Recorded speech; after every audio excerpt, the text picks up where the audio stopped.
Dear viewers, you're watching Serbian television.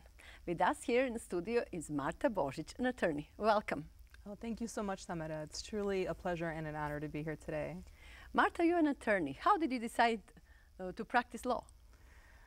Well, I think that I had what I thought were some good essential skills, and essentially what prompted me to go into the profession is that I thought that I was a good problem solver. And that's one of the skills that actually serves me very, very well today in my practice and in my negotiations. But I feel that one of my talents is being able to assess a situation, to evaluate it and analyze it from all points of view, and come up with a really good or a creative solution to a problem. And I think essentially that's something that I developed and became good at, and I thought that that's a skill that's essential for any attorney. Of course, we all have problems all the time, problems. We're going to talk about that, but first, I just want to mention you studied at Loyola University, right? Yes, I did. I actually went to Loyola for my undergraduate studies and graduated in 1994, and also went there for law school and graduated in 1997. And in 1999, I met you, and you were helping out Sansava Club. Yes. And Miss Mila Fair spoke very highly about you. She said you did excellent, superb job. Well, that's very kind of her to say that. Yeah, that was very, very early on in my legal career, and that was something that I had taken on in furtherance and in a hope to resolve some issues that they were having at the time. But yes, that was 1999, though, quite some time ago. And you opened the practice when? My practice was actually opened in 1998. So early on in my career, it was always my goal actually to have my own practice. And going through law school, that was ultimately my end goal, and it was something I was able to achieve in a relatively short period of time after graduating from law school in 1997. I was looking some information about you, and I found out that you received some scholarship from Serbian American Bar Association. Yes, actually, I'm proud to say that I'm a former Serbian Bar Association scholarship recipient. I think that was in probably 1996, I believe, scholarship recipient. So I think it's a wonderful organization that I continue to be active in today, and I think it's a wonderful thing that they bestow on law students, and a wonderful organization, indeed. People looking like, who's going to represent me? So they go and look it up. Serbian American Bar Association, and find a lot of good lawyers. And oh, indeed. Can you find them? I'm in the Serbian Bar Association directory, as are many, many other fine lawyers and colleagues of mine, and it's a wonderful, wonderful resource for trying to locate Serbian American attorneys for representation in all kinds of areas of law. Now our viewers is not just Serbian, they are from all over Europe, from America, from Australia, everywhere. And let's talk about today's situation. Let's talk about the economy. Yes. It's a lot of problem. People who were paying bills on time, suddenly, tough time. Indeed, indeed. On a general and national and global level, obviously, these are some very, very rough times, the likes of which we have not seen since the Great Depression. So I understand, I have two children, and I understand the struggles that families are going through these days, and the pressures that are exerted kind of from all sides.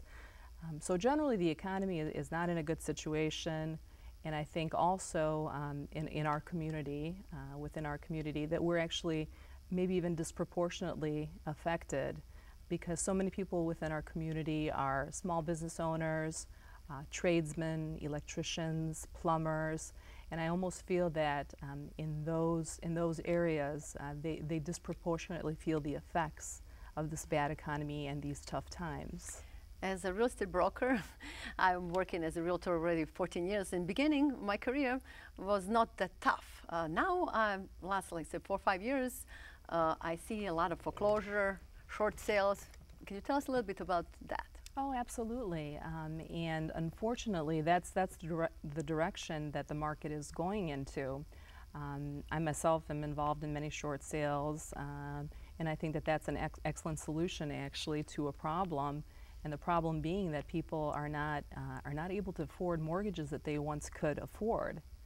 And a lot of times this is just the primary problem that they're having. So, for example, a short sale is an excellent solution to that problem. And what it is basically if a borrower can't afford to make those payments and he's trying to sell it or get rid of the property, you can submit an offer to the bank that's even lower or less than what the amount owed is on the property. And the nice thing about it is that now more frequently lenders are accepting those offers, and these borrowers are able to get the burden of these great mortgages off of them. And the nice thing about it is also if it's a principal residence, there are no tax consequences to that forgiveness of debt. So it's an excellent solution. It's actually a large proportion of the activity that's on the market right now. So many of the sales that are going on are short sales, unfortunately, or there are purchases of bank-owned or foreclosed properties that have already gone through the process. As a realtor, when I talk to my clients, they think short sale is going to be quick sale. I said, no, no, no. Short sale doesn't mean that not going to last a long time. Usually, it's much longer than regular sale. Correct. And when I'm looking at some problems that they're facing right now, I see that a lot of people don't understand that equity cannot always go up. They were assuming, like say when they were buying 4 or 5 years ago, I said, are you sure you can pay that? Are you sure you can make those payments on time? Why don't you take a conventional loan? Mm-hmm. You know, why don't you take a just fixed loan? You know, but they were doing ARMs, and now a lot of people got in big trouble. Oh, absolutely. It was definitely an overconfidence that, you know, that property values were going to indefinitely skyrocket, that they were going to appreciate, real estate was going to appreciate in value maybe in the double digits on an annual basis. It was an unfounded optimism.